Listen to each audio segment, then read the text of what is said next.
So, what can you say if we are asking? So, first thing, you might have heard about proteomics data. Yeah, Do you know exactly what are the different types of proteomics data? not actually. Okay. I just know the basic, like what is Okay. transcriptomics. Then And another thing comes from theoretical. Most common is proteomics mm, database. mm, Then it comes theoretical. Theoretical basis. What is theoretical basis? First thing, the database developer basically retrieves the information from published papers and other sources in terms of protein domains, motifs, sequences. Okay.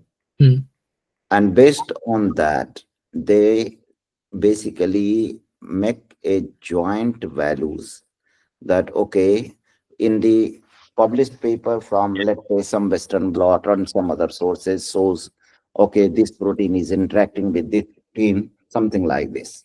mm. And that is concrete information. Okay. And similar thing happens with proteomics data, Mm, that they can show clearly which protein is interacting with which one. Okay. mm, So these are experimental data, which clearly says, okay, good, mm. that it is known, experimentally established. Theoretical basis is that they find the domain, motif, and some specific sequence pattern. And based on that, they say if this is the sequence pattern, then there is a definite chance of interaction with such kind of other proteins. Okay. Okay. Yeah.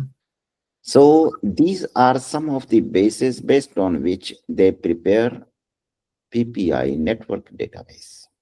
Okay. Is it clear? Yeah. And the example of the database, for example, FunCup,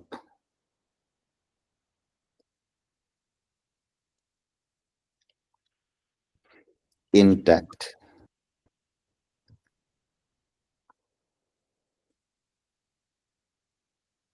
string,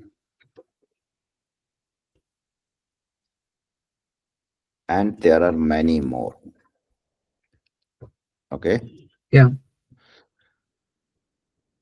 What it looks like, for example, if we give some example, so how it will look like. So what you do, for example, let me basically stop screen sharing, then I need to uh, reshare the screen, Okay. entire screen. So I'm resharing it, and Mm, then I said Fun Cup network database. Okay. Then if we go here, this is the Fun Cup. I mm, put any name, for example, Jack1. Okay. mm. Is one of the protein. And the protein in human samples, Homo sapiens. Yeah. I'm searching here.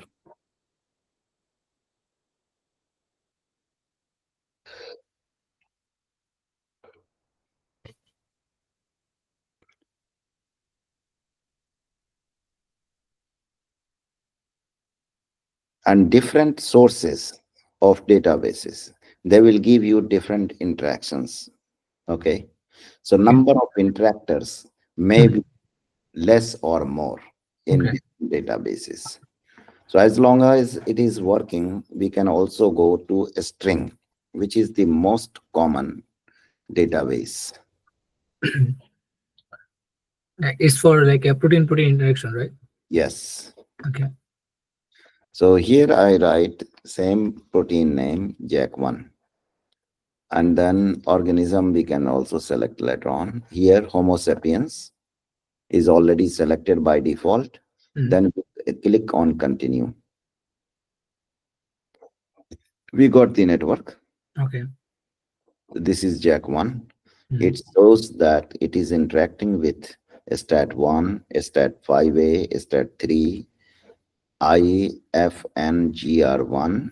That means IFN gamma receptor protein 1. IFN gamma A receptor protein 1. Okay. And again, these are IFN, IL-10. So this is cytokine. Then Mm. is that 5B, SOX3. So these are all proteins which it is showing that it is interacting. Interested. Now here we got this network also where we have little bit more proteins Okay. as interactor. For example, SOX3 is also present here, stats are present here, PTPN2 is present here. So there are some common and some more items. Okay. So you can use different network databases for such predictions. Okay. Is it clear now? Yeah. Okay. So this is what you could also look for the network. And you can also look for higher number of proteins. For example, when you have sets of proteins, you can look for, let's say here, it is saying protein name. We can also go for search option with more protein names. So multiple proteins here. Jack 1, Jack 2, and then something else. You can also look for it. Let's say Jack 3. Okay. Yeah. Then we search for these three proteins. Homo sapiens,